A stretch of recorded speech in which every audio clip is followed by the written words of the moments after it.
Welcome to Paranormal Experience, Cat Hobson Show.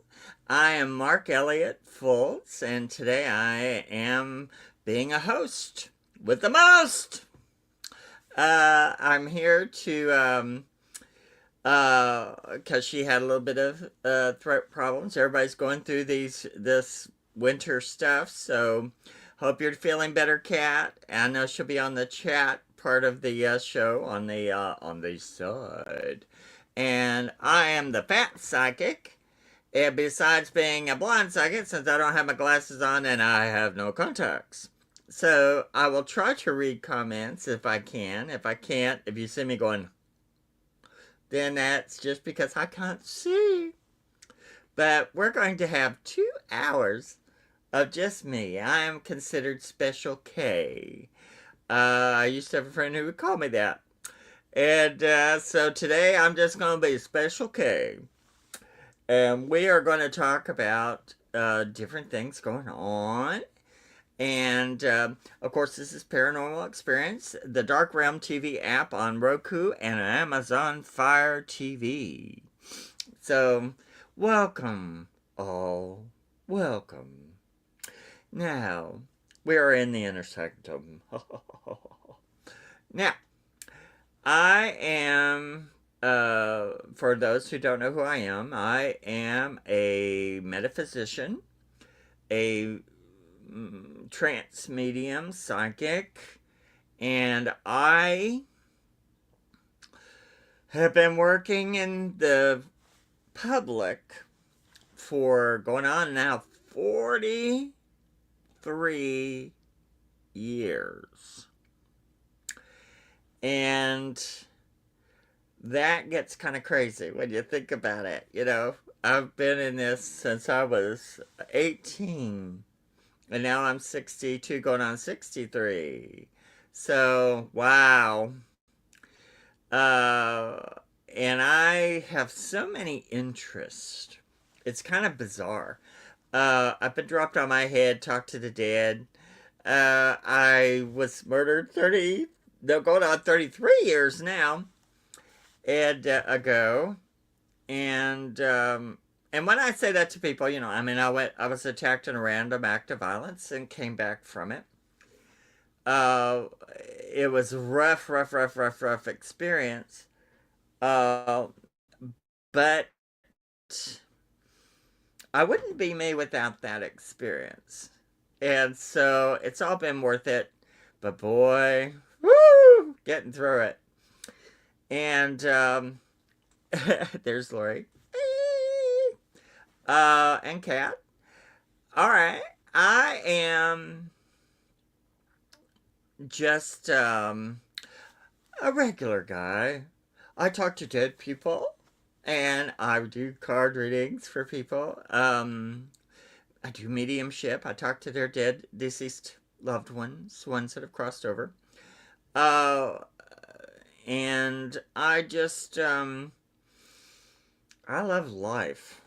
I don't know about you, but I love life. You know, I have a friend who, they have a home that they're buying. They live and they're never settled. And it's like, you know, I was thinking when I came home from visiting them the other day, I went, you know, I'm happy. I don't have money. I am the fat psychic. But I'm happy. I'm 62.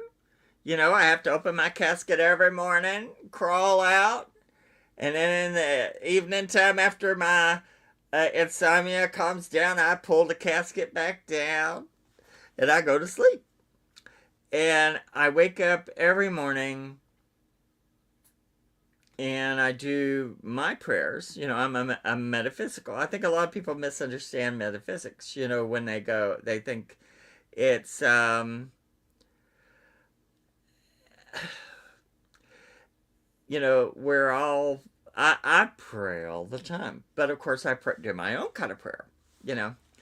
And so I'm always so glad, even if it's a crappy day, even if something is going on where I'm very stressed, because I have post-traumatic stress, so sometimes, things will that other people can take for granted. It gets kind of can be a hard day, and I'm still like I do my prayers and I go, I'm so grateful to the universe, to the consciousness, for making me who I am, for giving me my life, for giving me my breath, for allowing me to be able to enjoy the beauty of the earth, because the earth is, the world is beautiful and cruel at the same time. And I try to see the beauty. I love animals. I love cooking. I love flowers. I love my home. I love peace. And I like to laugh. And I didn't have a lot to laugh at when I was young, so I would laugh. It was my mechanism to keep from just falling down the deep dark hole, because it was like, oh my lord, So I've had things that though if I'm laughing really hard, my cousin knows. One time she accidentally hit me in the head with a rock, and it was a funny story, but gave me the biggest concussion I ever had, which is saying something because I've had about 6 in my life. And I started laughing. I started thinking about how she was going to explain to me, because it was a rock. She had a dog that would go out in the woods, bring back a rock, and she'd throw the rock. Well, she didn't have her glasses on. And we were talking, having a great time. This is a few years after, about 8 years after my attack. We're having a great time, walking in the fall, having a wonderful conversation. And I turn around, and she's throwing the rock, and she thinks she's throwing it in the woods. Well, I clicked my eyes, and I can see the rock coming here, hit me in the temple. Now, that should have just killed me. Thank goodness I have a thick alien skull. And she was freaking out. And then I started laughing because I was like, that's the way I'm going to die, is my favorite cousin hitting me in the head with a rock that she was throwing for a dog, and trying to explain that to my mother. I laughed for 3 days. I don't know what, but that was my mechanism. That kept me. I laughed so hard for so long.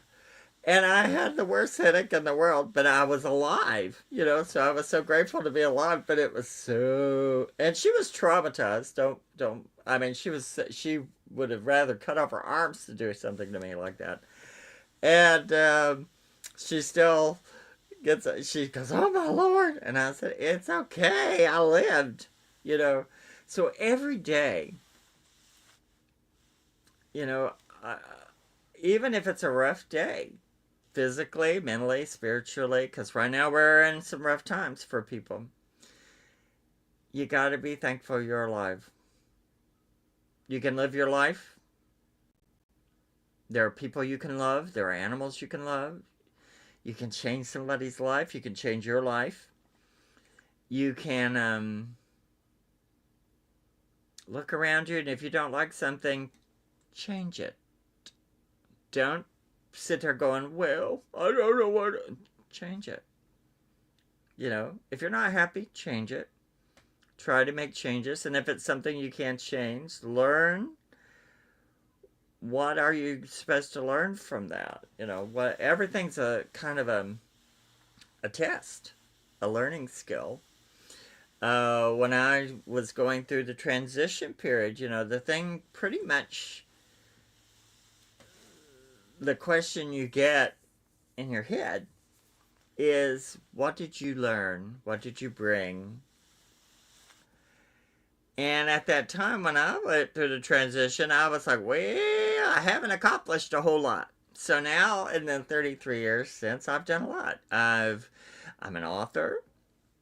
I got to act. I've been in plays and stage, and I'm creating an album called The Witching Tree. being an author has been so exciting, and working with Cinch Hill and Teal Gray and meeting all these wonderful people like J.V. Noseworthy and Tommy Collins and Tom Franklin and Austin Lawrence and all these incredible people. Just and if I didn't mention your name, you're special. And Kat Hobson, she helped me do a show, Universal Truths. I'll probably be picking that back up at some point here soon because I had a store. I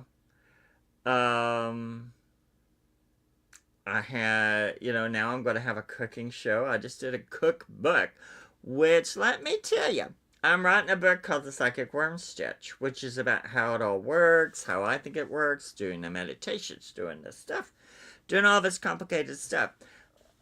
It's easier to write about the universe than it was to write the cookbook. The cookbook was hard, but it was wonderful. And now I'm addicted to writing it. And actually, since I've stopped it, that we got that one out. When I get my cooking show going, the Fat Psychic Cooking Show, which will be a comedy horror cooking show, then I'm at some point going to try and have a Patreon page. If I do that, then I've got other recipes. Because at some point we had to kind of stop what we were doing. Because we both were overloaded with recipes. But we had like 1,788 recipes. The book, the paperback, is 3 pounds. 472 pages. And on Kindle, it's over 1,000 pages. And so it's I can't believe, once you get past the first book, then you're like, okay, let's go to the next one. And so it's all an adventure. And I like to look at life as an adventure. What am I learning? What am I going to learn? What am I going to bring to this thing I call life? And now I'm starting a new phase. And tonight I'll talk about some of that. I'll talk about some of the cookbook. I'll talk about Austin Lawrence and the Dead Chronicles and Cinch Hill introduced me to Eric Sims. And because, see, here, I live in Florida, but I'm still considered kind of an outsider because I've been here 7 years, but I'm still an outsider. And I'm a metaphysician, I'm a Wiccan, I'm a third degree Wiccan, I'm a third degree, special magic person. And so everything is not, it's not wookie-woo. If you understand energy, everything out there, is... It has to have a physical, it's roots in the physical. So I try to take the roots of the physical, put them together, and then you get results to get what you need. And so, and that's kind of like cooking. You have a recipe. You take this element, that element, put them together to get a result. No different. And except sometimes that cooking result might be special. But we try, and then if we fail, we try again. Or if something I do doesn't work, I don't sit and, I may have a moment of that. I may go, whoa, for a second, and then I get up and what's next? Because you can't stop. You have to keep momentum. And right now, strange things are happening for me that the doors are opening that I've been putting energy forward. Now the doors are opening strangely, but they're opening. And so that's, I'm like, well, something's good happening. So now I have to take advantage of that. Now, You know, you work and work and work to get something done. Then it's like, now you gotta dance a little harder. And that's what I do. I mean, you know, it's never going to get easier. It never gets slower. You always, I think when you're young, you think, oh, I'm going to reach this point, and then that's just the way it is. Well, you reach that point, then it's you gotta get the next point. It's like you're always climbing. Nothing ever stays the same. Nothing stays situated. You know, and that's one thing. Like all rich people that I've known, they're so unhappy usually because you know they're so worried about being poor. They're so worried about keeping that money. They're so worried about their prestige. They're so worried, even though they don't have to worry about it. And they're always chasing that more, more, more. And they're never happy. Even though they have what regular people, if they had that fall on them, you know, they think that would make their life happy. It's not always about money. Money has its own problems. I'm a poor little waif a lot of times, but I'm very happy with what I've successfully built for myself. Um, I'm, I don't know, you know, you just have to keep going forward. There is no reverse. You know, sometimes you have to reverse and go, sorry, didn't mean to run over you, you know, like kind of thing. But for yourself, you have to just keep going forward. And I've never stopped, you know, and at the worst, darkest parts of my life, I never stopped. And even when I didn't have family helping me. I didn't have family who really gave a, you know, and I didn't have good friends. And I was very lonely. I spent a very lonely childhood. I had a lot of people in my family, but I was very lonely. And I think a lot of people go through that. And because I just wasn't like them, so I wasn't included. And so now I love friends. I love creating a space for them to come and sit and visit and have a good time. And my dear, dear, dear friend Lester, who has departed this world 25, 20 something years ago, 23 years ago, he always was so happy to see me. He always hugged me. He always hugged me when I left. And he was genuinely sweet and kind. And I remember that feeling. I missed that so much from him. So I try to do that with the people who come and see me. And I try to do that with the people I do readings for. And I try to make them, you know, you never know what day, you know, somebody's going to come to you and they're just broken. And just your kindness, a kind word, a kind help, or just positivity will change them. You know, and I've had that experience. I've had people affect me. I've affected other people. You can too. So now, you know, during this period with everything changing, you know, we seem to, there's so many people want to take us back. Well, you know, when they go like the good old days, well, some of those good old days weren't that good. You know, they were rougher. There were some good things that happened around us, but no, some of this stuff is not so hot. So you know, you gotta really develop who you are and stand by it. And you got to know who you are. Not who someone's telling you you are, who you are. And you have as much right to live as anyone else. You have as much right to your rights as anyone else. You have to fight for it.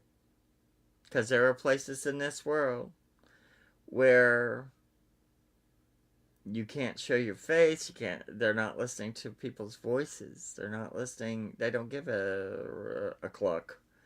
As they would say, they don't care. And you have to care. And you have to care about your rights, but you also have to care about the rights of other people. So, just because if it's somebody who you don't care for, or they don't fall into your thing, you have to agree to disagree, and you have to understand that everyone has a right to live, a right to love, a right to be in this incredible world. And it's so easy to fall into self-pity, and it's so hard to get out of that hole, and it's so hard to look at other people with empathy. How would you feel if someone did you the way that, if you have a misguided thing you're trying towards someone and they did that to you, how would you feel? And treat your neighbor as you want to be treated. So this year, though, I've decided, even though there's all this little rain cloud going on, I've decided to laugh. I've decided to have a good time.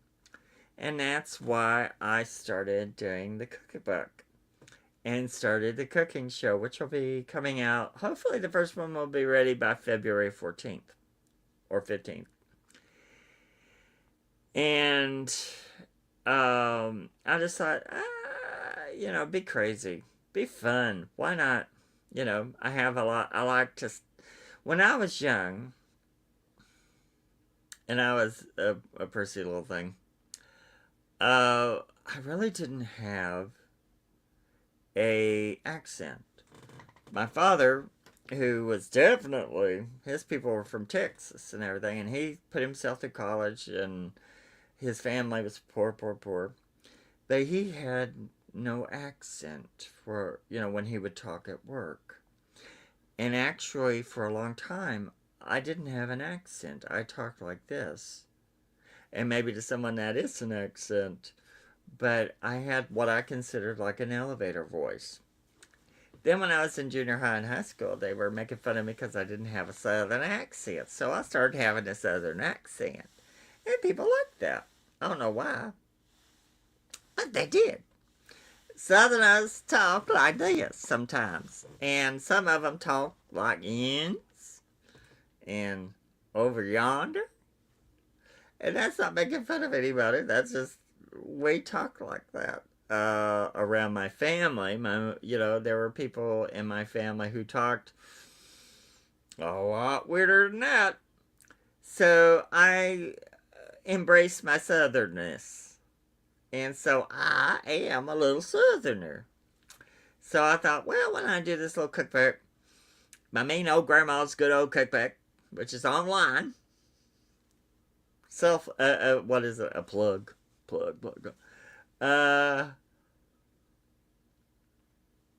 The grandma, my father's mother, woo, woo, woo, woo. You want to talk about a mean person? Woo, shameless. No shame. And my father was kind of afraid of her, kind of let her have her way, and she would just do anything. And I can't even imitate what her sound was, but she had no affect. So when she was furious, when she was happy, when she was anything, that's kind of her face. You were like, oh. And when she was doing something hideous, cold, stone cold.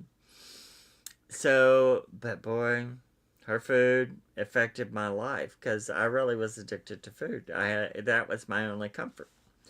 And so her food was great. My mother was a great cook too, but grandma's food was a whole nother step up. And when I was 13, she quit cooking for all sorts of reasons, but she quit cooking. And so, you know, it's been almost 50 years since I've been able to taste her food or in that. But in the 90s, after she passed and I got her recipe books, let me tell you, she would have burned them to a crisp if she thought anyone was going to get them. She would, if she gave you a recipe, if you dared ask her for a recipe, she would give you the wrong recipe so that when you made it, it would turn out like crap. And she did that to my ex-sister-in-law twice on these things that rolls, these special dinner rolls. And we didn't know, that was way before the internet. I mean, we're talking like 1973, 74. And so we didn't know what those were called. But they were these little dinner rolls, and they were made with they were icebox rolls, but they were made with 3 little balls of dough. You put them in a muffin tin, and it would make this muffin top roll. And you could pull them apart. Oh, they were so good. And so she gave her the recipe kindly when she asked for it, and they turned out, so Thanksgiving, she made them. Crap. So she thought, well, maybe I did something wrong. Went back to her, got another recipe of it, and Christmas, crap. And it was so... She's still mad over that. We call that being grandma'd. So you never, ever gave grandma the chance to slip the knife in. Because, boy, sister, you think Michael Myers was it? She's a Michael Myers. She was, she'd get you. She'd get you bad. And, but I got her recipes. And, there were things in the 90s and stuff. I started going, oh, she used to make these big stacked, 3 stacked or 3 layered scratch cakes, like German chocolate cake. Coconut cake. She did a great coconut, but her German chocolate cake was lovely. And I started going, well, idiot, if you want to eat it, make it. So, and I didn't have a lot of confidence in cooking, so I started making food. And I found out I had a knack for it. My father was like his mother. He could cook well. If he cooked, it was fabulous. And he did T-bone steaks that beat they beat the Texas Roadhouse steaks by just his were better. And he was raised around Texans because his mother and father his mother had lived in Texas. And when he was down there visiting, he got addicted to steaks. And so when I was a kid, that's, his thing, because he became very successful. And one of his successful things he loved to do, he wasn't greedy with food, every Saturday, for years, from the 60s and 70s, up into the early 80s, he would cook steaks. And I didn't know that was, anybody didn't do that. A lot of people don't do that. And I found out it was weird. I think in my economics class, they were asking about, special foods or anything we did. And I said that. And he's like, wow, must be nice. And I was like, yeah, maybe everyone doesn't get to do that, So, but boy, they were so good. But he wouldn't give you recipes either. I mean, my brother would go sit with him while he was cooking them. I helped prepare them beforehand, putting, slivers of garlic in the steaks and stuff. But, I kind of put together how he did it. I put that in the book. But he wouldn't really share a recipe. His mother wouldn't share a recipe.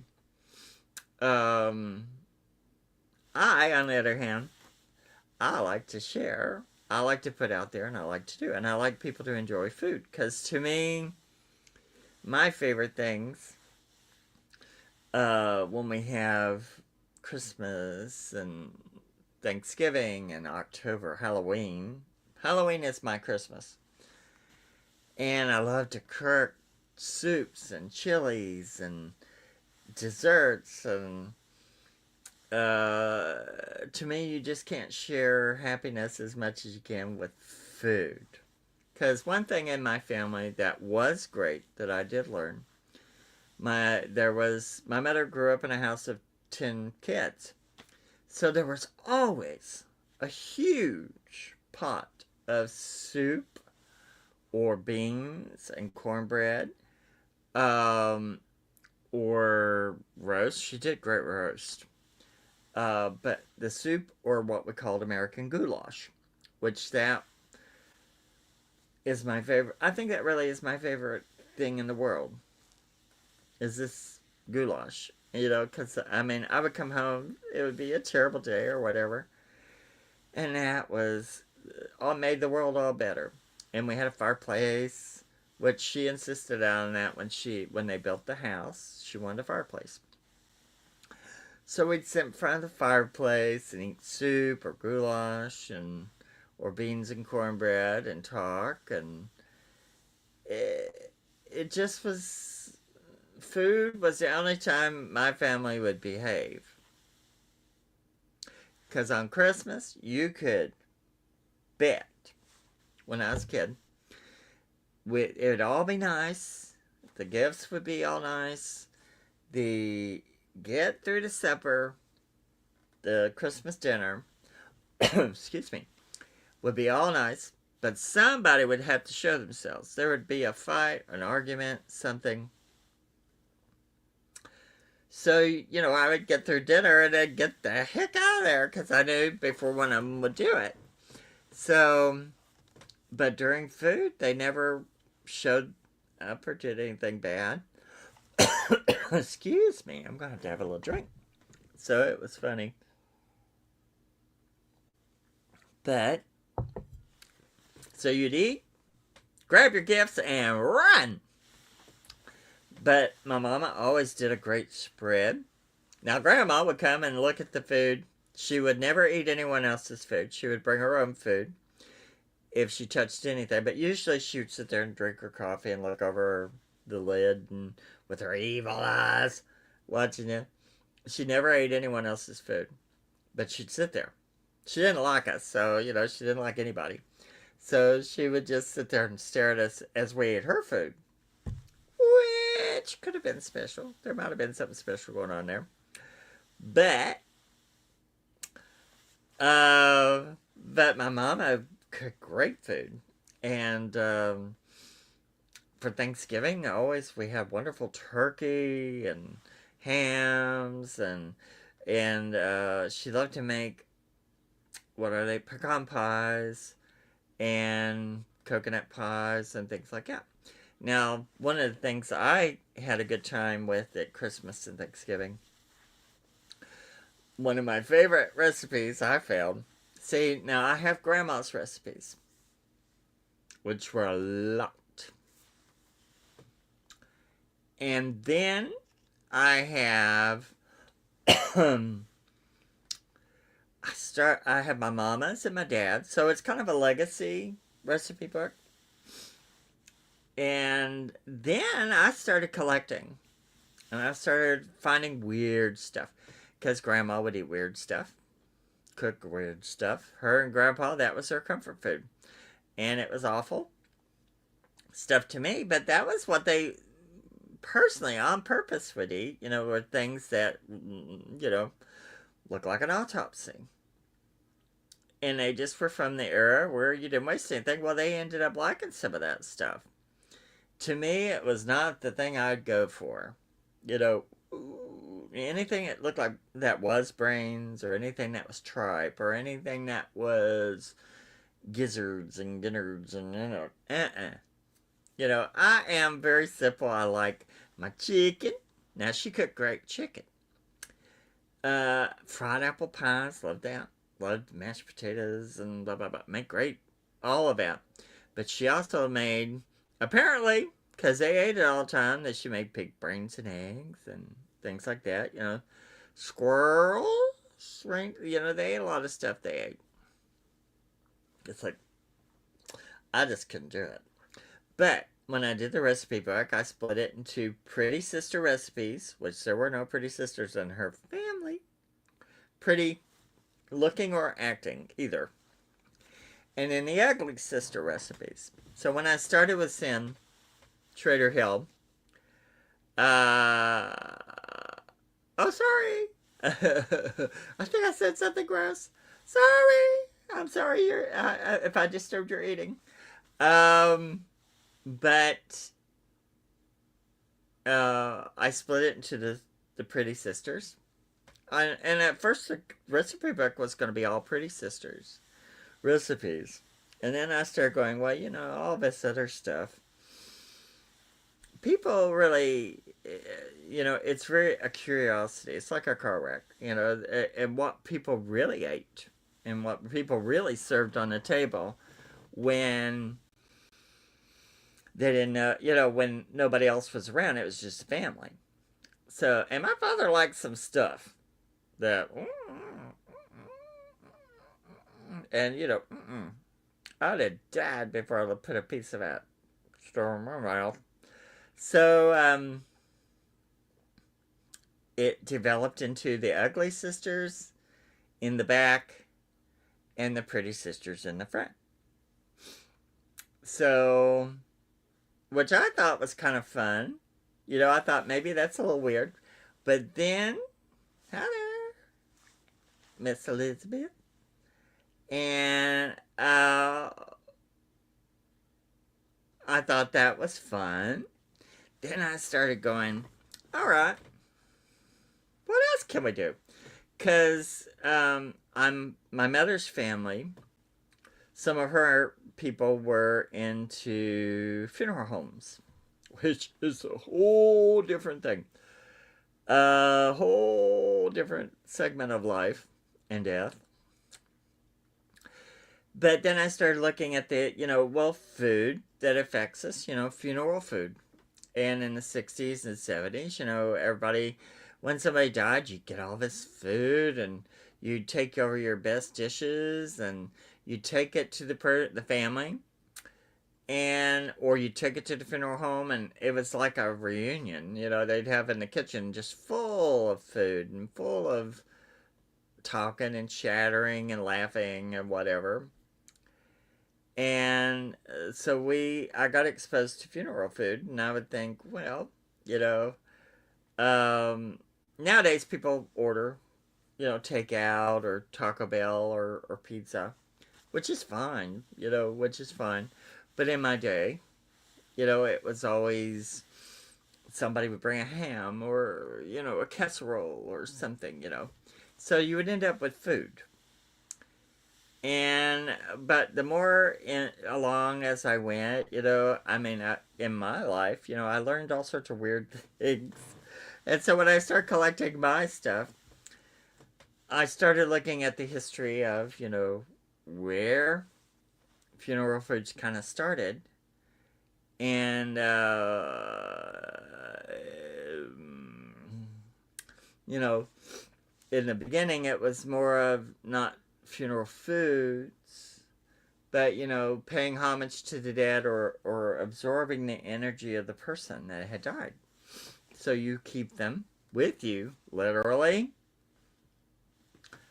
or you take that essence of them.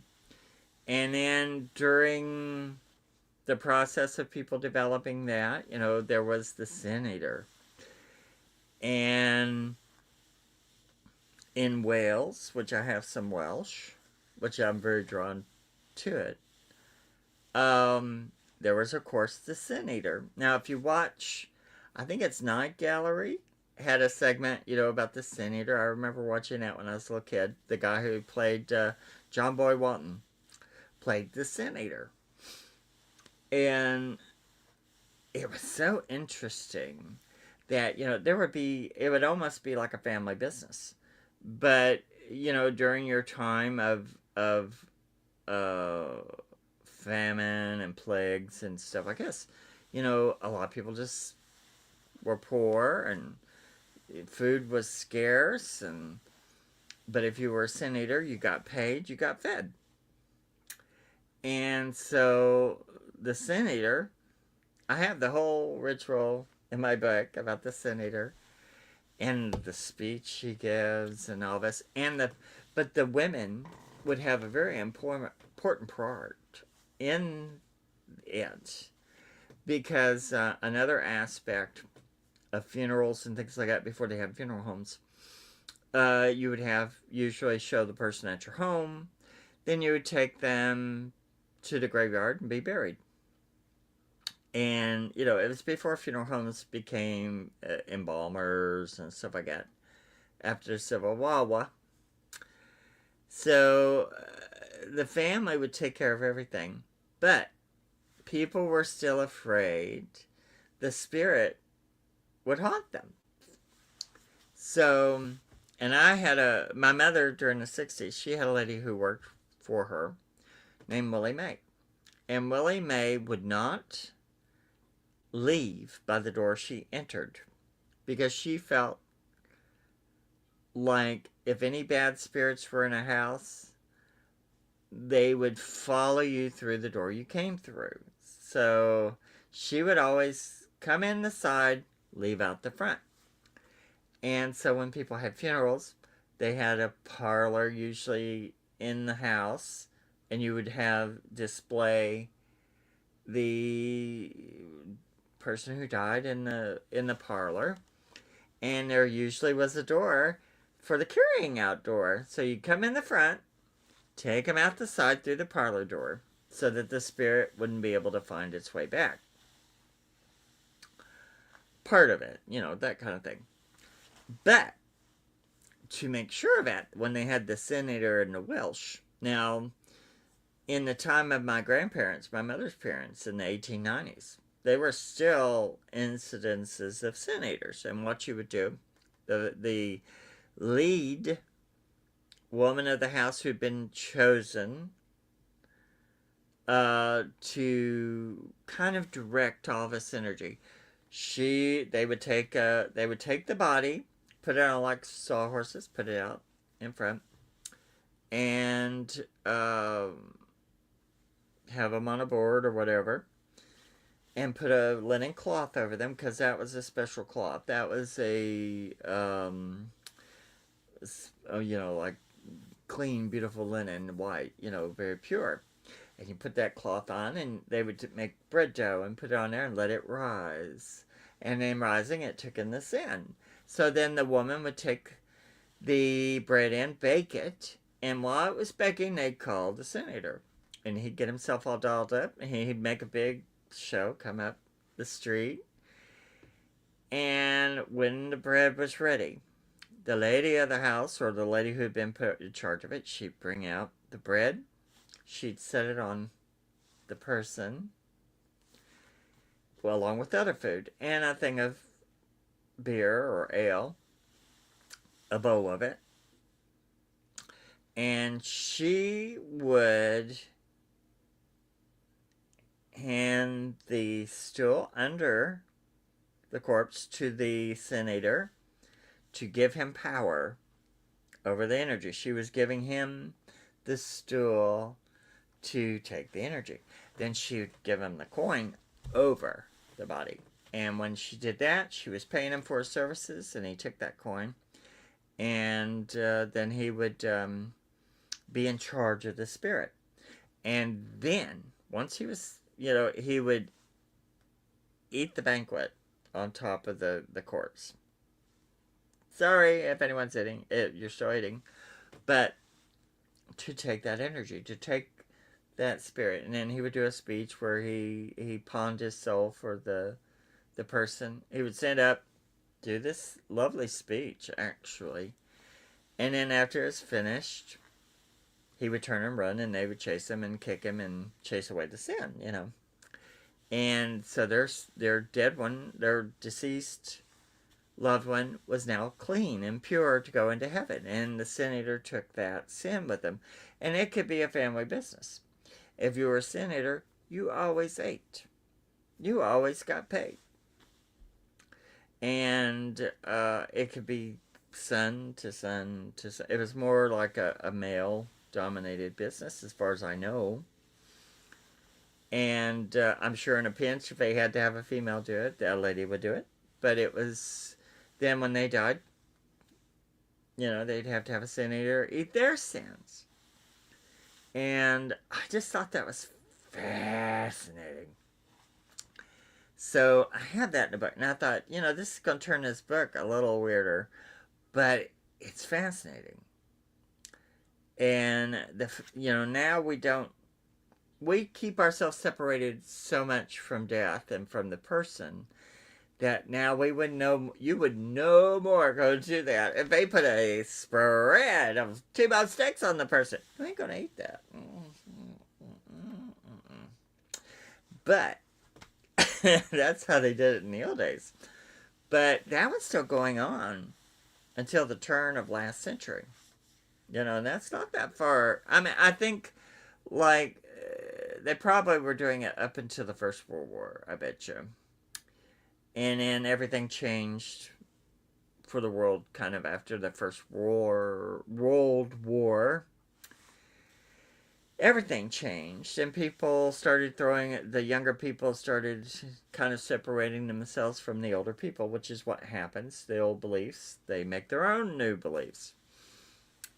And so, and over the time, now we've lost all of that, you know. I mean, they even have places where you can, I think in California, where you can just drive by, and they stick them in a window and you can just drive by. You don't even have to go in the funeral home.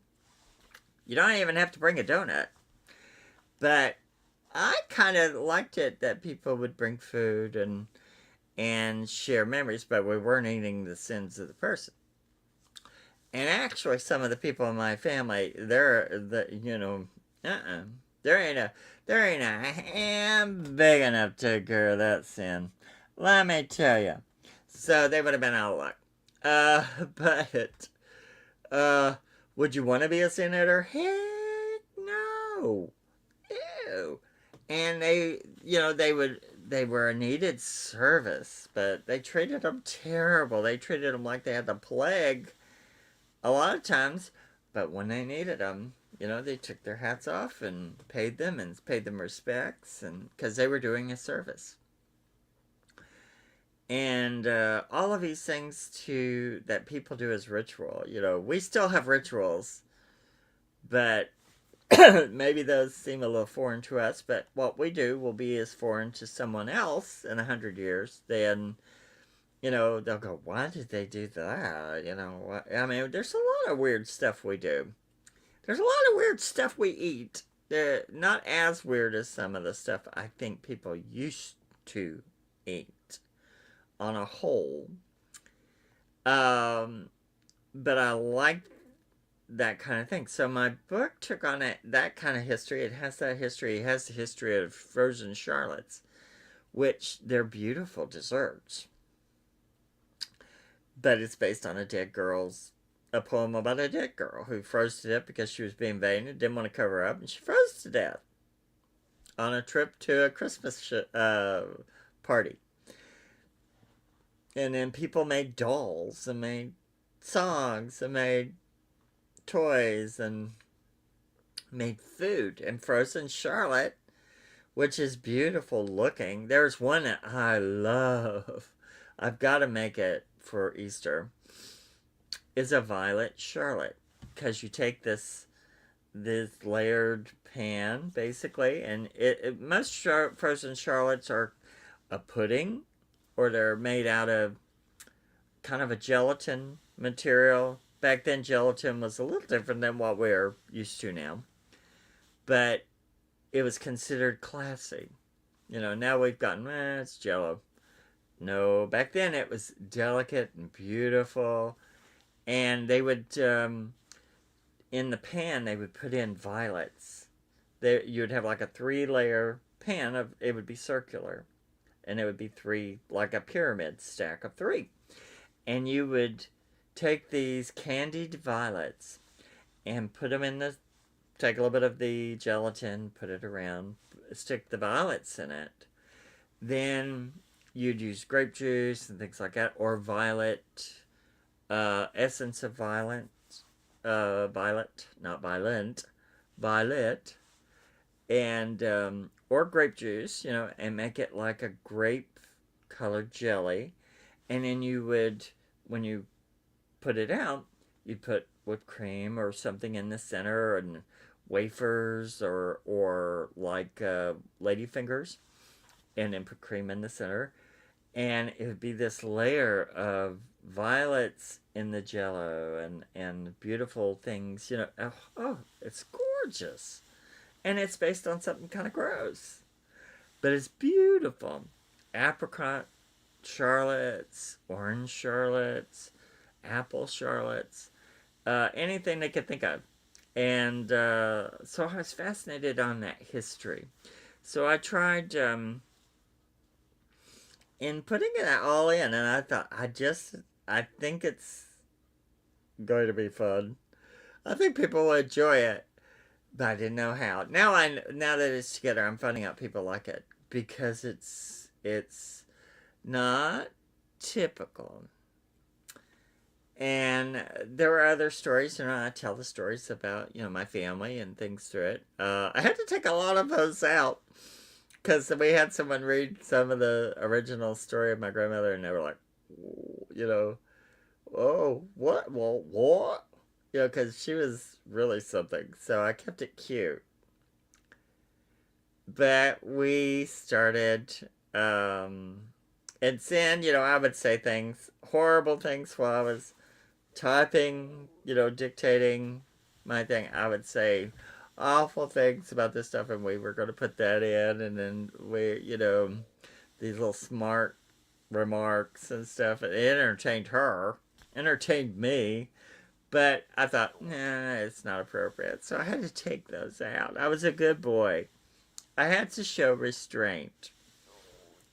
And I took my grandmother's story from 4,000 words to about 2,000. So that shows you how much I showed restraint. But because she was a character, an evil character, but she had a lot of, I had a lot of stories about her and her folks. And someday I'll put it all in a book. But in a cookbook, she didn't write her own recipes, but boy, she could take what she had and make it so much better.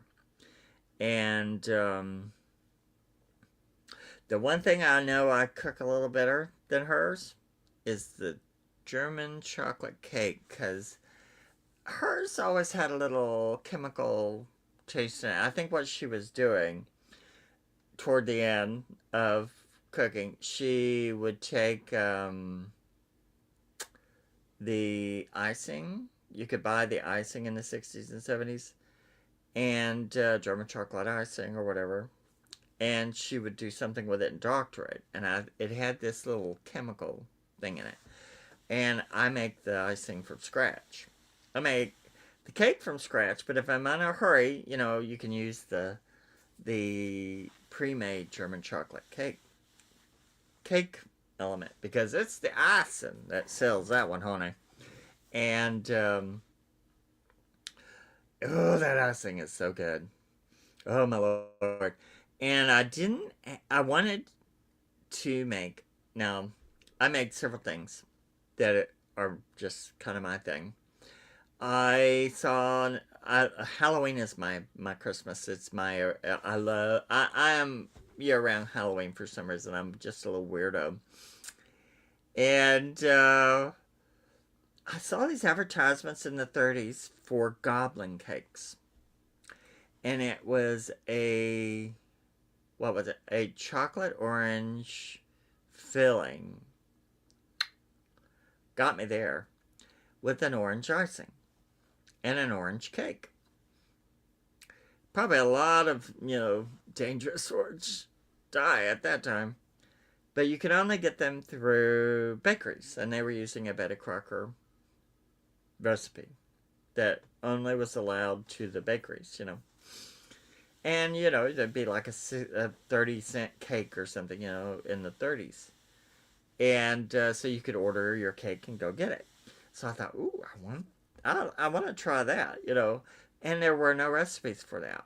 So I came up with that. I made a orange chocolate mandarin chocolate orange filling. So you make the cake, because I did it as an icing and put it on the cake, and because it had a little, it wouldn't hold up, but it did on a flat cake if you put it in it. We learned a lot about cooking during this recipe book. But if I used it as icing, it would just kind of slough up. But boy, that icing, that filling, me and a couple other people I know, we put that on everything we could think of and ate it for a week. It was so good. But, so I made an orange cake with orange in it. Mandarin orange, chocolate filling you put in the center, and then an orange icing you put over it. And then you take a paper plate, cut a jack-o'-lantern face in it, put it over it like a stencil, and do the stencils. And eventually I want to have it where, you can buy the stencils online, just whatever, witches flying on brooms and cats and whatever. Or, you can even change that to, not do an orange, do it as something else, and then you make it for other occasions. But, ooh, it's good. But one of the other things I did create or come up with, I thought I have to come up with a few things. So I came up with a redneck trifle. Because I am a redneck. I come from rednecks. I come from a rednecks. So it's not an insult. It's a good thing. But if you know what a Victorian trifle is, they put them in these big glass bowls, and they have like layers of sponge cake and jam and jellies and ladyfingers, which if you've never tried a ladyfinger, they're really good. And you stack it all up until you get to the top, and then you put, whipped cream on it and all this good stuff. So I'm fascinated with trifles. So I thought, all right, now if I was going to be a smart little redneck, because I am a fat little redneck, I thought, now what would be good? So now this is good for people to use on tailgating. You get a big glass bowl. You fill the bottom with a package of pre-made. Now you can make it all from scratch. You can make it as fancy as you want. But here's how to do it the unfancy way, which is you put macaroni and cheese, get the best you can do. Really good stuff. I like Velveeta. And I take, I usually double everything because that's why I'm the fat sucker. But you put the macaroni and cheese in the bottom. Then you take a layer of baked beans, and I like vegetarian baked beans, so I pour the baked beans on top of that. So then you have macaroni and cheese, baked beans, then barbecue pork or whatever on top. Then you can sprinkle corn chips on top or potato chips on top. And then you take a big spoon and you just dip in and get what you want. It sounds funky, but I served that at something last year, and they wiped it out, and it was good. I reversed it, and I put the macaroni and cheese out of that order, and it works better with the macaroni and cheese and the beans and the barbecue. So give it a whirl. But if you're afraid the chips will get kind of moist or soggy, just serve them on the side. But it is so good. And if you're having a football game watch or watching shows, you put that big bowl of stuff out and they just help themselves, and it's a whole meal and it's tasty. So, but I came up with that. Isn't that funny? A little redneck kind of thing, a redneck truffle. I hope y'all enjoy that one. And that is in the recipe book as well. And one of my favorite things is the chocolate pecan pie. Make one. A grape cake. I'm trying to think if I have a grape cake in it. I don't know if I have a grape cake, but you could switch any of the recipes that are like the orange cake, a lemon cake, or whatever, and just do it with grapes. Any of these kind of things, and to learning and doing this, I've learned, any of the fruit cake kind of things or things that involve fruit of any kind, cobblers, whatever. You can make a cobbler out of grapes. You can make a cake out of grapes. You can make, whatever you do, just take the seeds out and either mash, take some grapes, peel them, get the seeds out, or if they're seedless grapes, they mash them and put them in. And then have some to decorate the top. You can take them and put them in dampen them a little bit with some water or whatever, and roll them in sugar and let that dry. And so frosted grapes would be beautiful on top. I have a lot of blackberry recipes, blackberry cobblers. Oh my Lord, my mother made a great blackberry cobbler. Oh my Lord. And it's so simple. And it's the way her mama and her mama and her mama made it. And soup, homemade soup. I put in my mama's homemade soup. That soup is the simplest stuff you'll ever make, and it's so good. It just is. I just actually finished off a huge pot of that, and it's always been the thing that I go to. One of a great comfort food. And but any kind of cake and pies, and hi San, and any kind of pie, any kind of thing, and sometimes someone who's feeling down, a little sugar helps. But if it, I thought at first I thought I was just going to do just desserts. I thought I'm big about making desserts. I'm big about eating desserts too. And but we had so much fun doing this show. But at the end, I know she was ready to kill me because I had to stop. I just couldn't.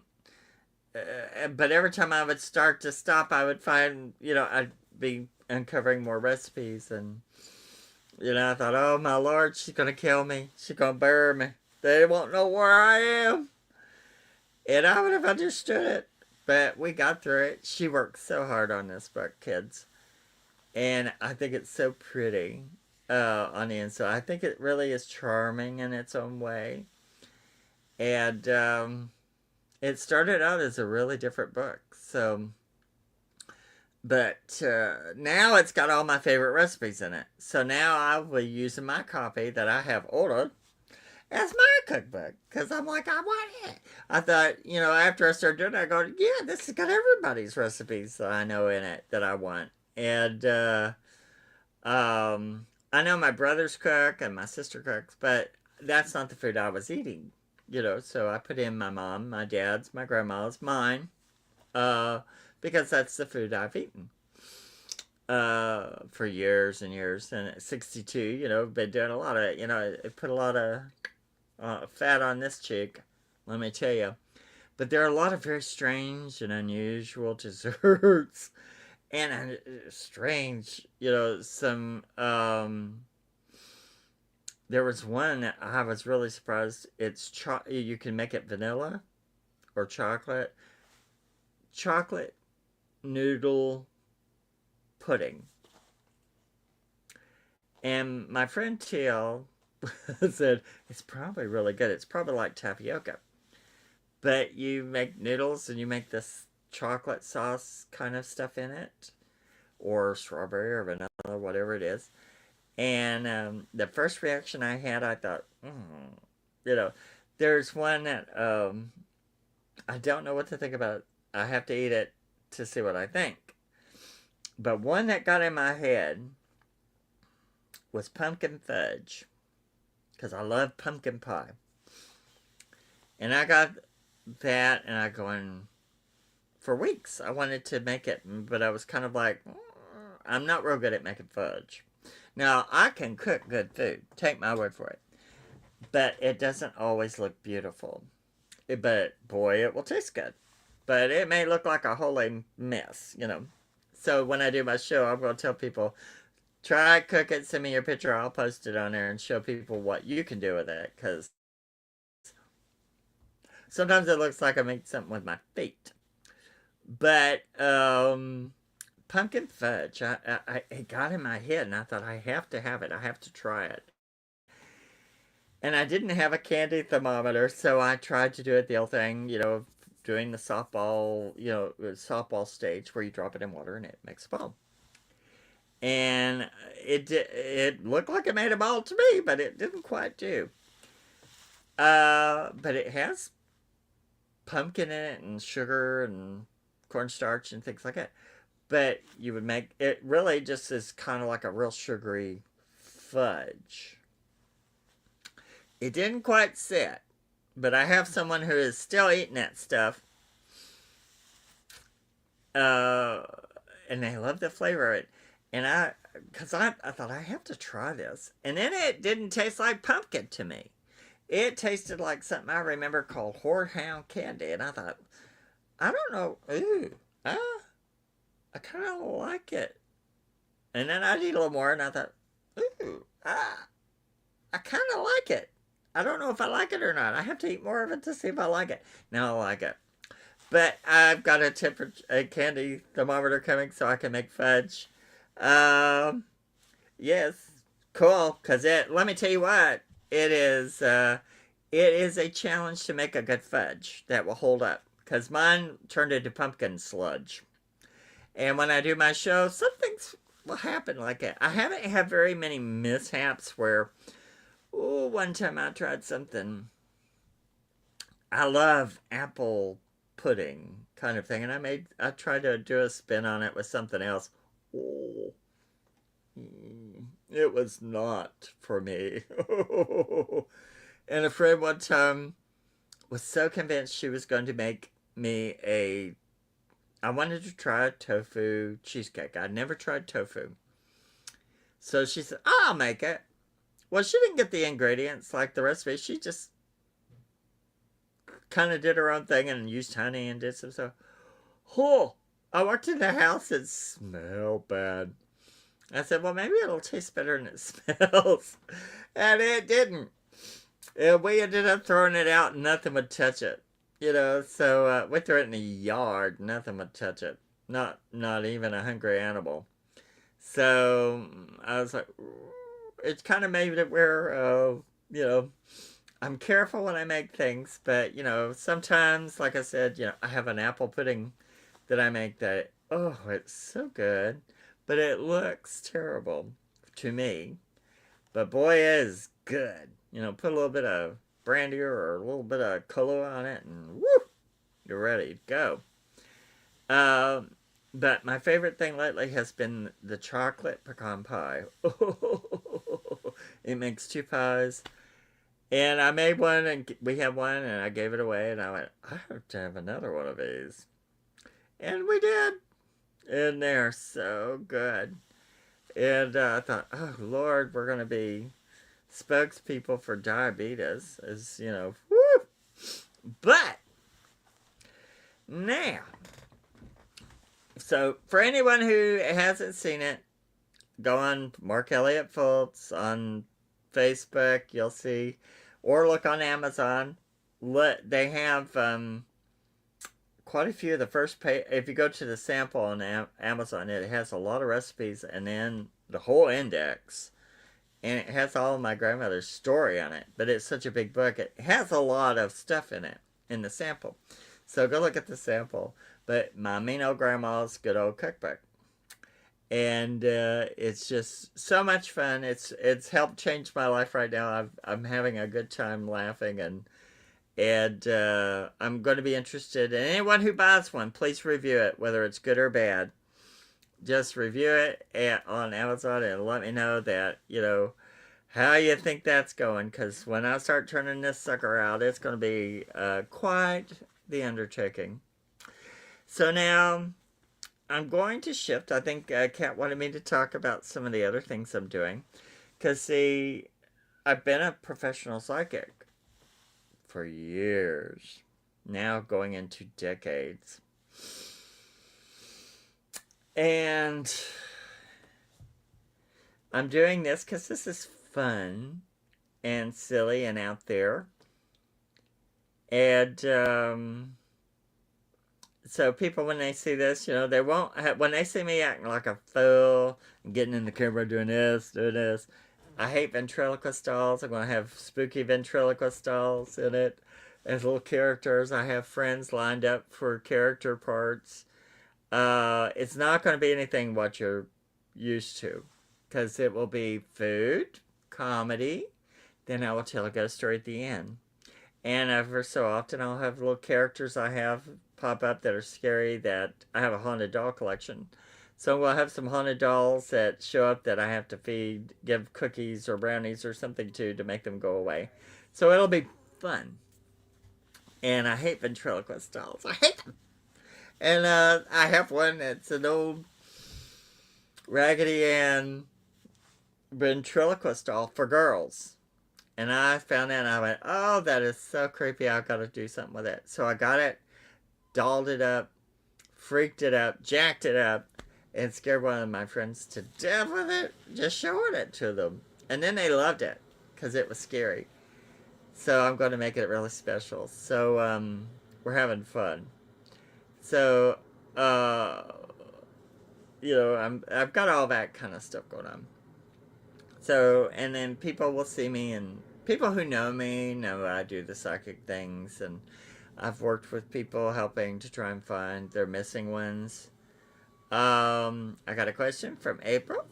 How do you know if a doll is haunted or not? Well, for me, I can only speak from my experience. Because I'm an energy technician, I'm a metaphysician.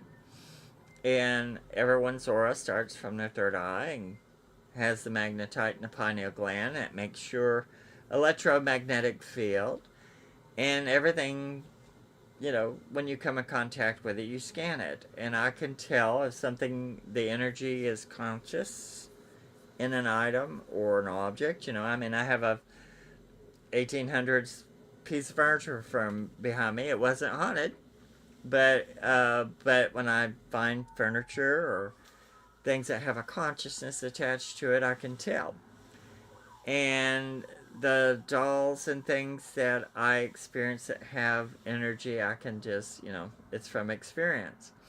And they've come to me from very unusual circumstances. I have one that is a postmortem doll, Lizzie, who's 43 years old, was made, has the hair of the little girl that died, the baby.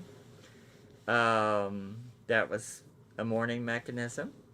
There are some all the way up. I have dolls that go all the way up to 1960s, because there are dolls, because we put so much into items ourselves, we can put our consciousness into things without knowing we're doing it. And sometimes when children, their only playmates are dolls or toys, they can put that energy that they would put towards people. Sometimes we put that a little more into the items, and it can give a consciousness to these items sometimes. And then there's some, spirits and energies, they don't have anywhere to go.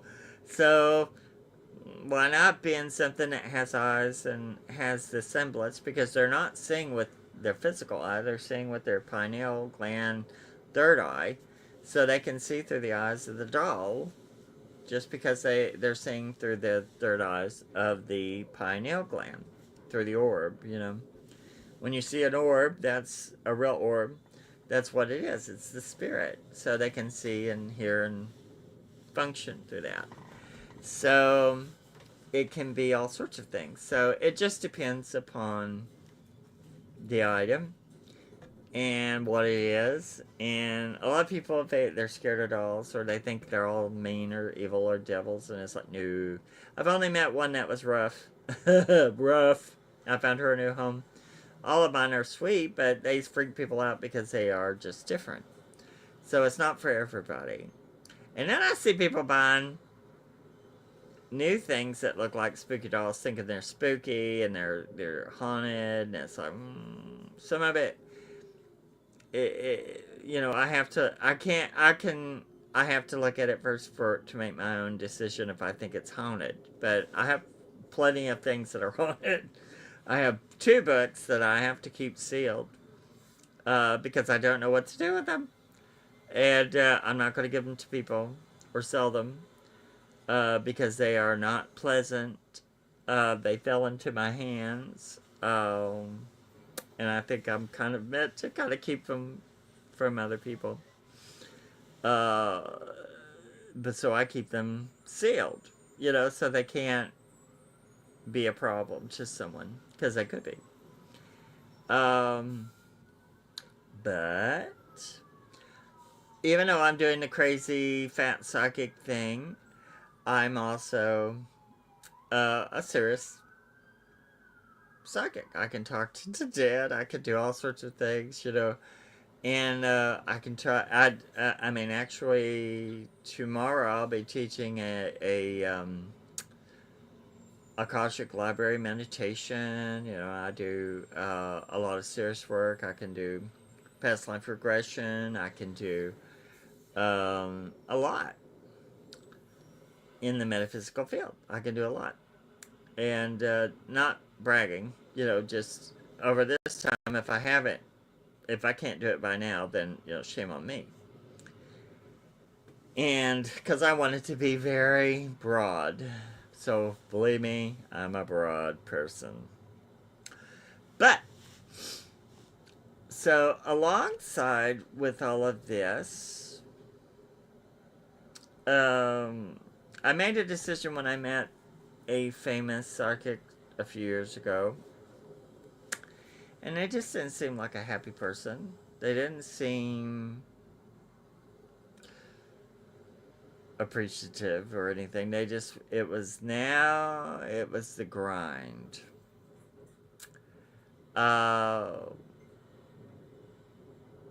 And, well, I will talk about astral projection here in a minute. I do astral projection all the time. But they weren't happy. And I thought, do I really want to get, be out there where I'm not happy? And it's like, but I make myself happy. I'm not focused on money. Money is something you have to live with, but it can't be the goal, or the ego can't be the goal, or you miss the point. So, I decided I would do the comedy thing, and then I do some serious stuff on the side. Now, before I go into a little further, April was asking about astral projection. I do remote viewing and astral projection, and everyone does astral projection, whether they know it or not, when you're sleeping, because your spirit is a big thing, and it's a bigger energy than your container holds, because your aura goes out like this, so it's bigger than the vessel it's in. So everybody astrally projects at some point. They just don't know it. And I know over the years I've learned how to remote view and astral project, which takes me into I love to do ghost hunting and stuff, and I got into it a few years ago, and I landed in the wrong crowd, but it taught me so much, so I have to thank them for that. But I did care for them in the beginning, but, there was a lot of things going on. You find out when people get egotistical and greedy and all this stuff, they do everything for the wrong reason. And I was in it to do it for the right reason. I wanted to help people. I want people who are watching that want to see it. I want people to see what there is, because there's so much out there. Why not? It's exploration. It expands our minds. It makes us where we're not so afraid when we die or transition, because it's really a wonderful thing out there. And it's going back into the knowing. And it's not as scary, but ghosts and things like that represent who we'll be one day in this life. Not everyone that's watching, everyone that's in the world. At some point, you transition. There's a lot of belief systems and blah, blah, blah, blah, blah, blah, but we all die. We don't live forever. I know people who actually thought they were going to live forever. And they all tended to be Christians. And which surprised me, because I'm like, well, for your spirit to go somewhere, it's gotta, you gotta die. And they thought they were so good, which, believe me, these ones that were doing this were not good people. And but they just thought, well, I'm gonna be here. I ain't going nowhere. He's not gonna take me. I Jesus is coming. I'm not gonna stick around. And then they were shocked when they died. And so I don't let it take me by surprise. I've already died. So I understand at some point, this is just a temporary rental. At some point, the rental is up. And you got something to do it, and move on. But people want to see what's beyond. So, but I love ghost hunting. But I'm a poor psychic. I haven't been able to go and travel, and everyone gets to go to Scotland and England and Germany and all these places, and it's like, and I'm not sour grapes on that. I'm like, well, if it's my time, I'll get to do that sometime, and if I don't, whatever. It's okay. It's not, but I want to do ghost hunts. And nobody wanted me to do ghost hunts here. I mean, there's plenty of metaphysical groups, but I'm an outsider. And two, there are people who don't want you to come in and do your thing. If your thing shows them up, then there's a problem. So, that's where the ego thing is. I'm more like, we all have a box of crayons. Let's draw out sun delights, And that is not how the world is all the time. So I wanted to do ghost hunting, and I thought I could do it through Zoom. And I had an experience not too long ago where I had an accident, fell on a tub. I passed out and fell on the tub, the edge of the tub, and it knocked me into my next life. But it made my skills better. And I didn't know what the rest of it was going to do, but it made my skills better. So I really wanted to do this. So Sin Schroeder Hill has a friend, Eric Sims. And we did a Zoom investigation. That was my first one. And it went really well. It went really well. And, but, you don't always get the way I do things, I try to go into them without knowing first. So that, and sometimes I don't even know what I'm telling you. I'm just telling you the information I'm telling you. So then you don't always get to respond back to find out what it was. But, the stuff that we did, they got the idea I was real. That's something you have to prove all the time. The thing with a psychic is not like, well, you get to rest on a laurel. I can do this. You're proving yourself every time you open your mouth.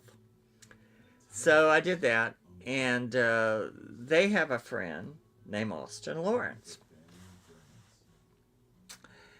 And Sin thought and Eric thought I would be a good match, for working with him.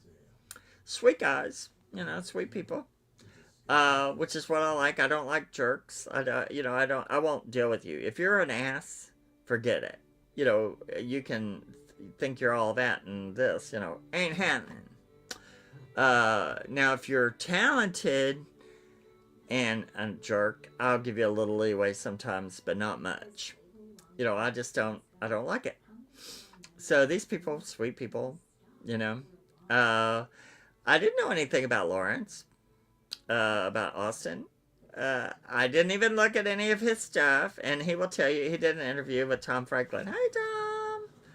And I've met some very sweet people, Dan from Magical Journey, and Tom Franklin through all of this, and sweet people.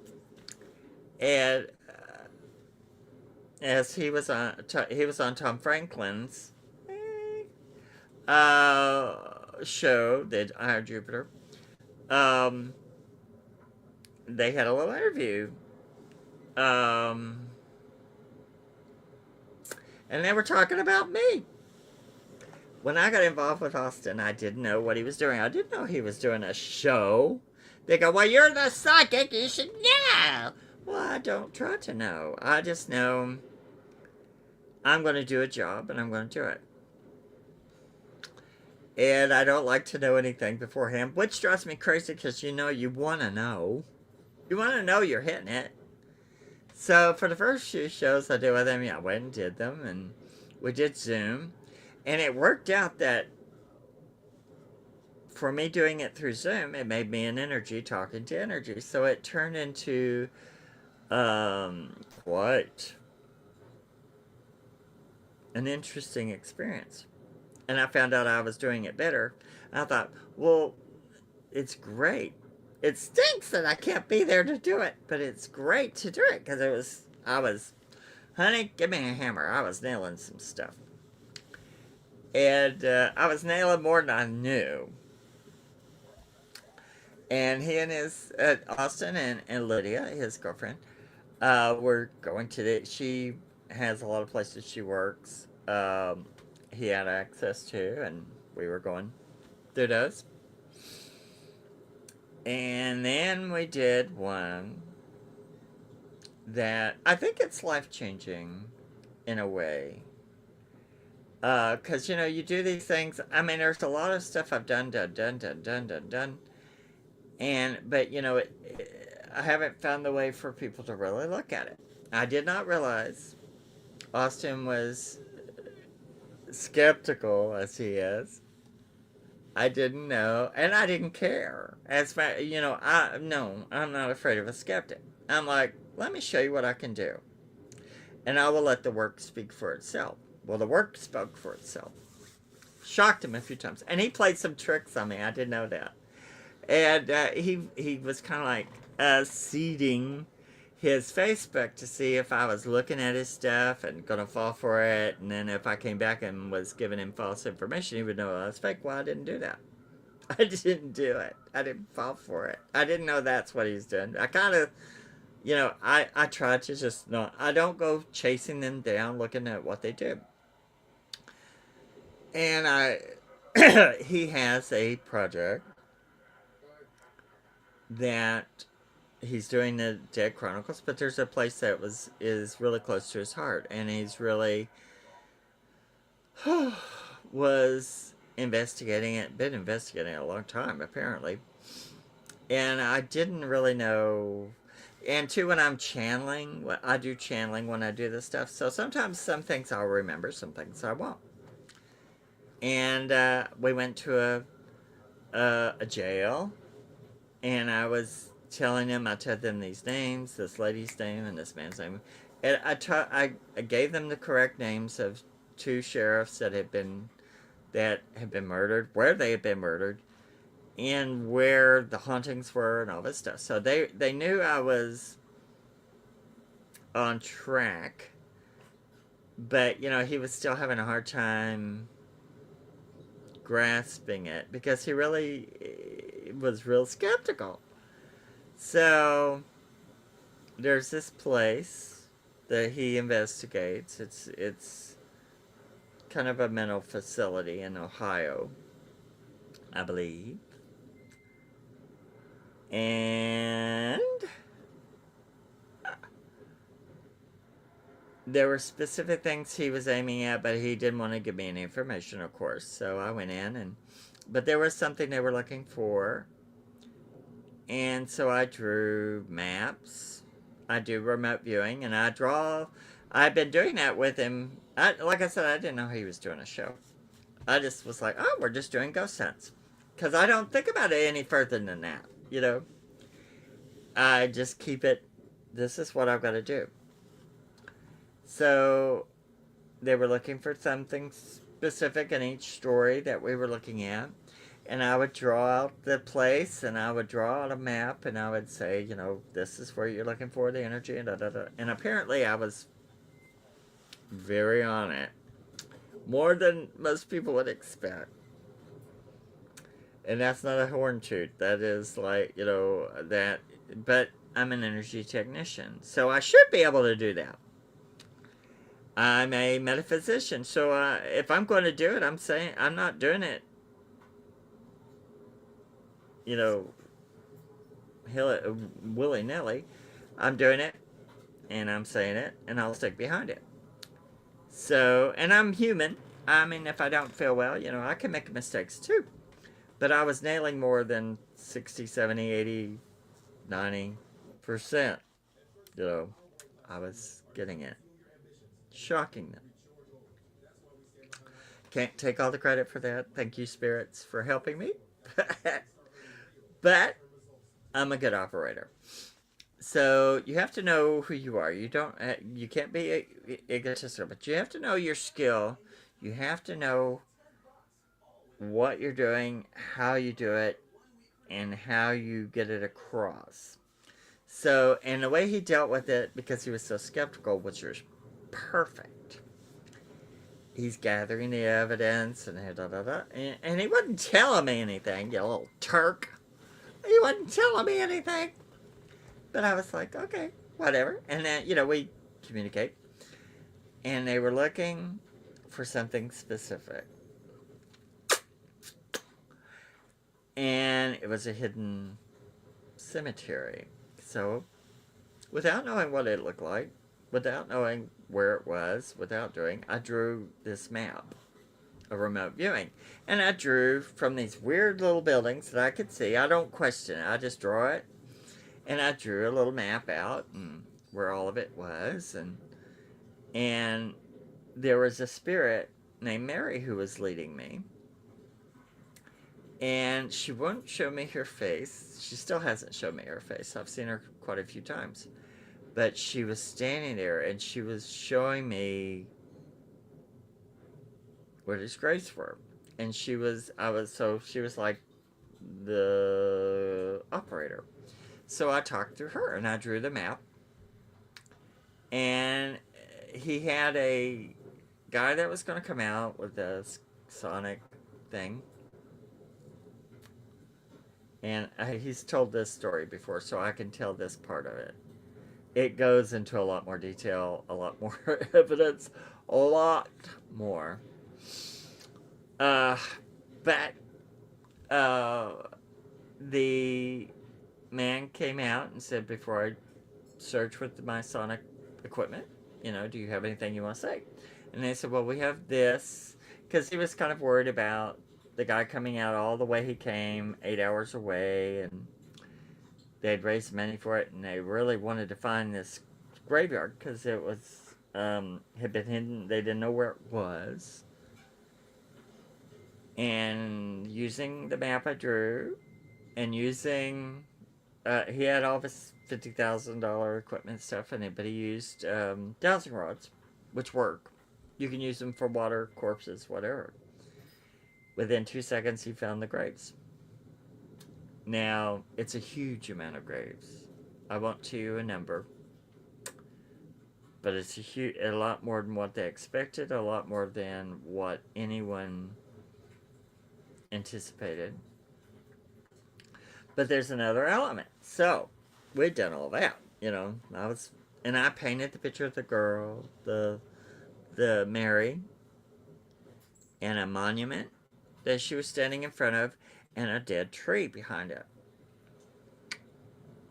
And I didn't understand, you know, I thought maybe it was there before or whatever. And my problem is, if I try to figure out some of the story, it's like, don't do that. Let them figure it out. You just tell the information. So I painted this picture of her. I could see her so good, I just painted a picture of her. Gave it to him. I said, take this picture, use it to raise money for a monument, put out there for these people.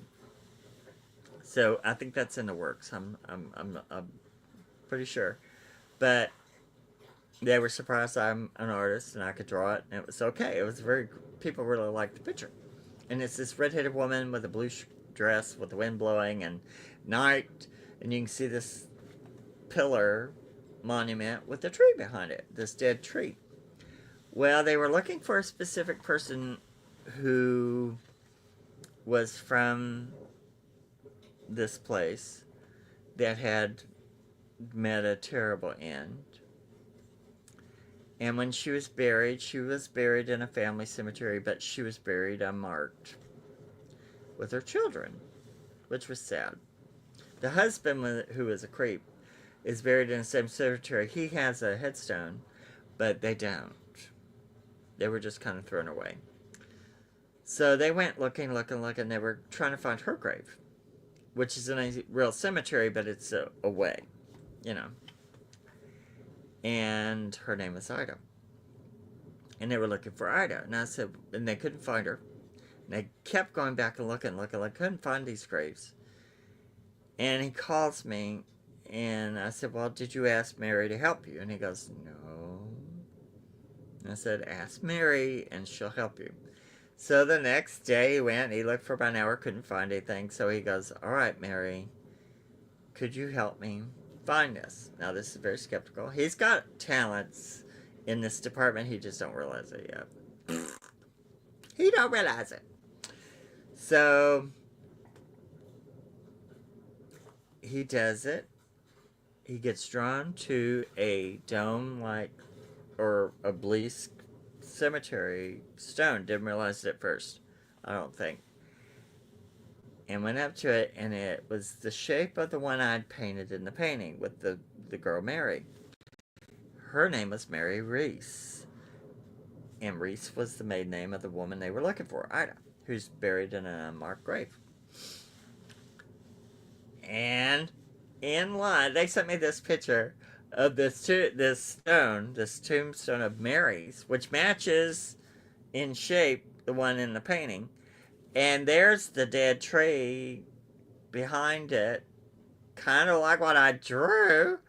And it's the stone in the tree, and and they realized it, and they sent me this picture, and it was like the painting.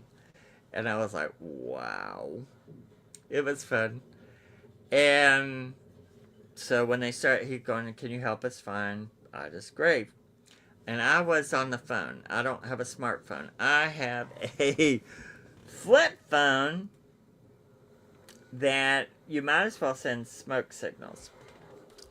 So he calls me, and I said, and I wasn't there. I couldn't see it. He sent me a picture, after we started doing. But I said, all right.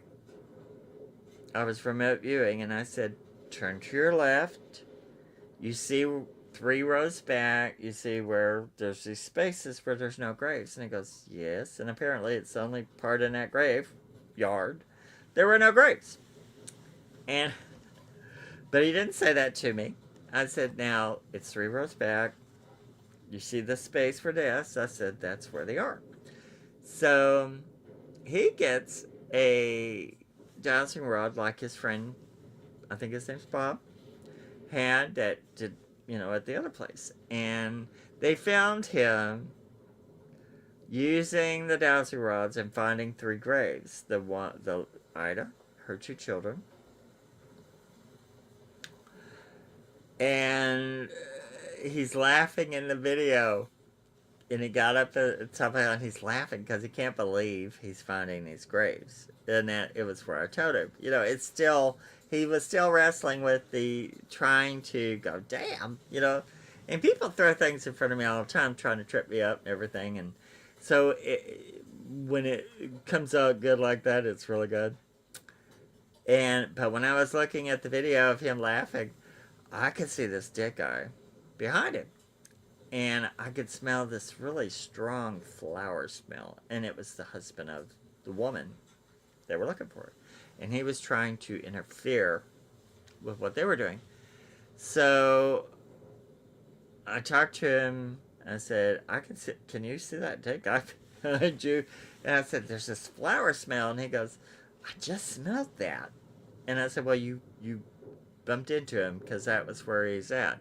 But he can't come into a certain part of the cemetery. He's banned by the other spirits." And so that kind of stuff, But when that story comes out, it's pretty dang intricate and a lot. I really kind of have to say, uh, probably some of the most provable psychic evidence I've seen, and I'm the one who did it.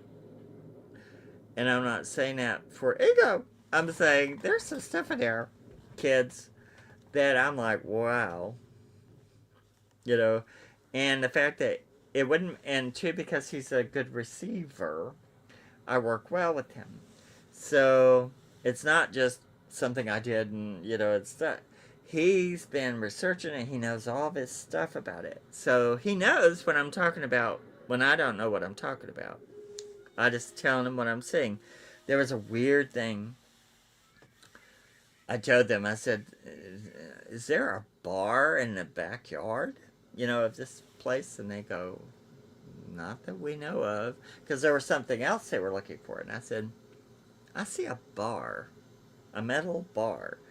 They went out, sent me back a picture. They found this metal bar and sticking out, and they had never seen it before. They had never noticed it. And there was something specific to that. So there are maps that I've drawn of buildings on a property. There are maps where the people were. There are things like that. There's the lady Ida. There's other stories with her, and I did a portrait of her, and I did a spirit rescue with her, and I didn't know the name of her children or the any of it. And when I was doing talking to her, the first one that came up, I said, "George is here for you." And then afterwards, he goes, "Well, her daughter's name was Georgia." And I said, "Well," and they were, again sitting there going, "Ooh," what to tell me at the moment. But I was doing the save, and so I said, "Well, they call her George," but I didn't know her name. I didn't know her children's names. I mean, I knew her name, but I didn't know her children's names. And George is a strange name for a girl, but that's what they call her, Georgia or something. It's something like that. And it doesn't always happen like that. But like I said, the combination is good. He's got some psychic abilities he doesn't realize yet. And he makes a good receiver. When I talk to him through energy wise, it works. Um, Now, I mean, he's going to come and see me and interview me for his show because he wants to really sit in person and talk. And so he's going to do the big trip down here, like a 12-hour trip, to come and interview me in person. So about all this stuff we've done. And I mean, he's done an incredible amount of work. And he's such a nice guy, and he's young. I'm like, you need to relax a little, slow down. But he's really going at it hard. But I think it's great, and I think the way he's collected the evidence is one of the smartest ways I've seen it. I've worked for things where I've given all sorts of evidence, and the people wanted to listen to the sound of their own voice, and they ignored the evidence. And so you banged your head up on the wall for years and years, and nothing happens. And so I did this and didn't expect anything to happen. And now Austin is putting together a show, him and Lydia, and his show is Dead Chronicles, and his show is very good. And the evidence that he's gotten while we work together has really impressed me, the way he approached it. And I'm glad that he's skeptical, because you don't want someone going, "Oh yes." You want someone to have a little edge, to listen and see if you're really hitting it. Do I recognize other psychics? Yes, I do. And I've worked with quite a few psychics. I have quite a few psychic friends. Yes, and there's Dan. I heard everybody. And I love Dan. I love all of these people. I've had such a good time meeting JV and everybody. I mean, the door is open so interestingly. Uh, but um, with psychics, I have had to work with psychics. I take it very serious, because when somebody comes to you with a problem, you don't know what that problem can turn into. Someone could be on the verge of killing themselves. Someone could be so bereft. One word can save them. Save their sanity. Sometimes you have people coming to you. Uh, you just have to. I go into it. I throw it all at the wall, and I'm all in, all out. If I feel like it's not for me, I'll send it to somebody else. And I'm waving at everybody that's saying hi to Mark. Um, and I have worked in a place where there were other psychics. And the thing is, with psychics, you have to keep an open mind. And if they're, they have to make a living too. Okay? Let's get that out of the way. A lot of people think you're psychic, you shouldn't make a living with it. Well, you need to make a living with it if you're doing it as a living. But you need to have your skills up to a certain level. And if you're charging someone for a reading, charge them for the reading. A lot of people don't appreciate it if they don't get paid for it. But there are tons of times I've done free readings for some people who didn't have money, or who were desperate and just didn't have it. And it's like, honey, I'm not here for that. I'll do what I need to do when I need to do it. And there have been plenty of times I've done it free. I've met psychics who wouldn't do that. They'd let you walk off, and if you didn't pay them that 20, $30 or whatever it was, we were working for scraps. But that $30 is a lot of money to some people. But they all think they should be paid, $2 and $3 and $4 and $500. Well, that's fine. Make the work worth it. Do the right work. And I've worked with people that, I had to listen to what they were telling people, using psychological tricks and psychological manipulation to do their reading. And I almost got up and started. I've had several times in my life, I thought, where's the stick? I'm going to play psychic pinata. And right now, because I take it very seriously. And I don't like people ripping people off. I don't like people doing things that, that not trusting their energy, their power, their abilities. It's not power, but abilities, talents. If you're going to do it right. And I've been around a lot of people who just didn't do it the way I think maybe it should be done. Because, people are coming to you. You're a social worker. And so you have to be open and kind, but you also have to be firm, because sometimes you have to tell people things they don't want to hear. And, but, you have a set price, you charge that. If someone does a price and you do it, and then they go, "Oh, you have a curse on you. Give me $300 or $600." Or I've seen someone who does readings for an outrageous fortune, but the first level is just the reading. If you want to talk to your spirits, it's 200 more, and if you want to do it, well, I thought, well, what kind of picnic basket are they thinking they got? And I've seen them, and I'm like, I wouldn't give you 10 cents. So, you got to be, not everybody who thinks they're psychic are psychic. There are some people who mean well that have some ability, but they may not know always what they're looking at.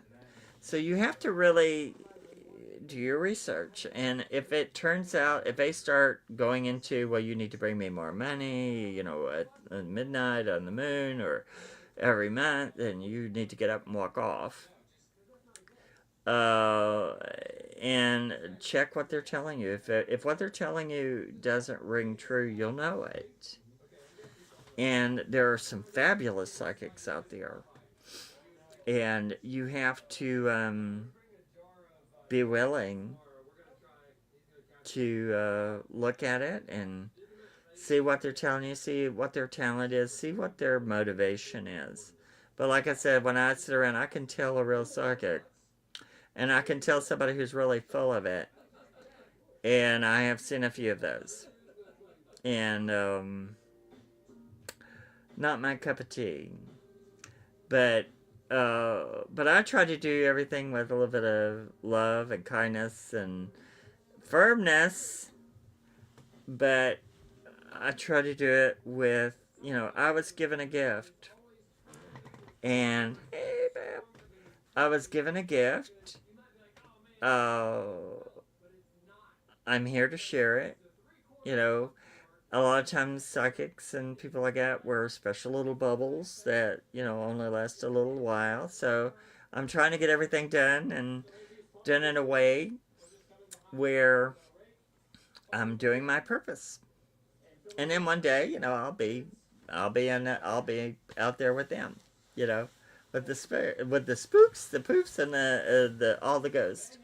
So, but until then, I'm going to give it my whirl. So, but anybody that you go to, you can find out if they're good. If they're not good, don't waste your time. Don't waste your money. Um,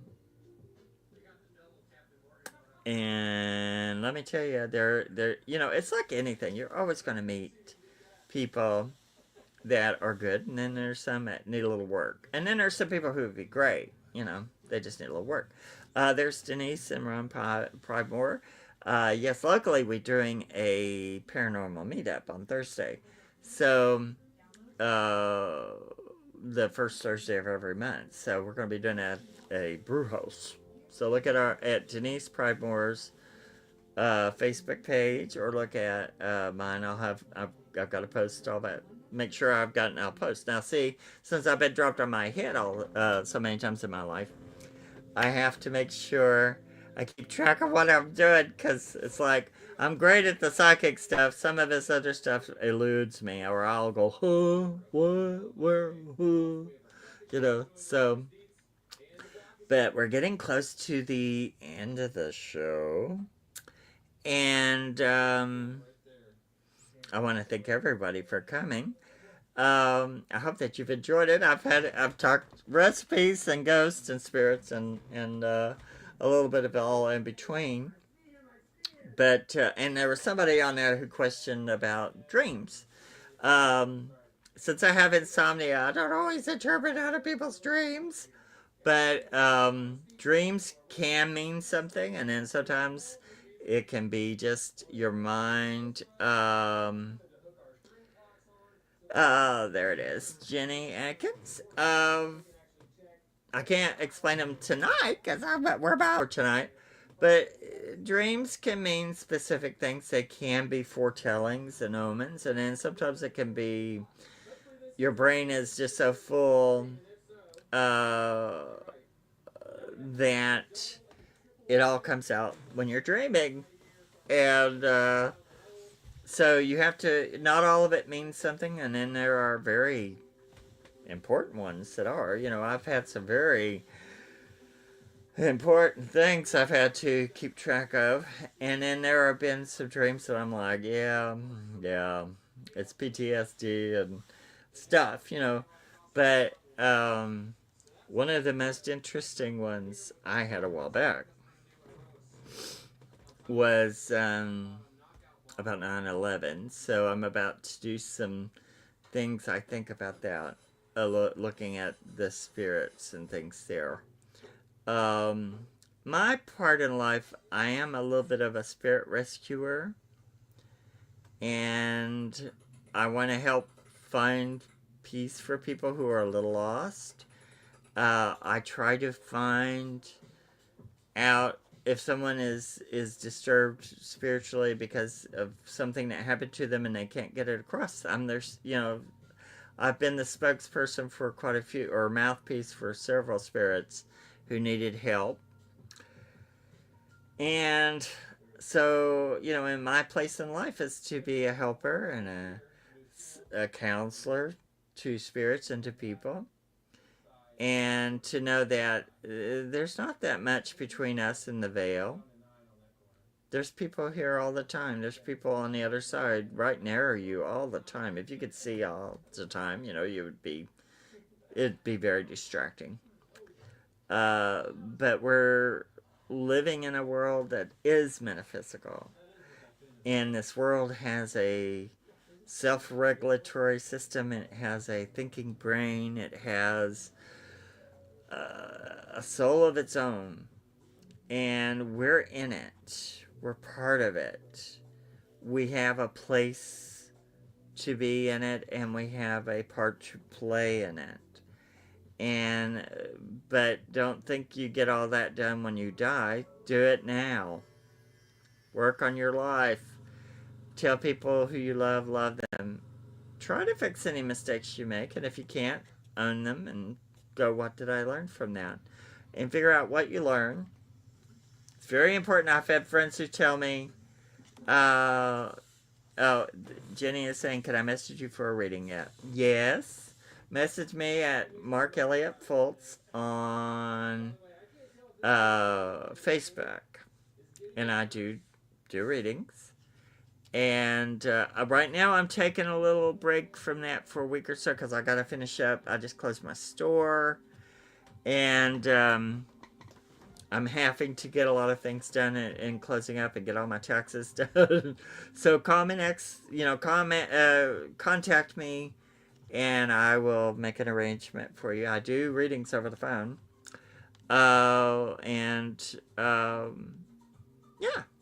Yeah. So I hope something I've had to say tonight. I hope it's you've been entertained. I hope that you check out Tom Franklin's and Austin Lawrence and Magical Journeys and Sin Schrader Hill and Teal Gray and J.V. Noseworthy and Tommy Collins and all the great people out there. There's so many out there. Miami Ghost Chronicles. And just look at all these great people. Look at all these wonderful things going on. Don't let the weirdness going on distract you. There's a lot to distract you right now, and a lot of it's going to come to nothing. And let me tell you what, as a child of the 60s, we went through our president being killed,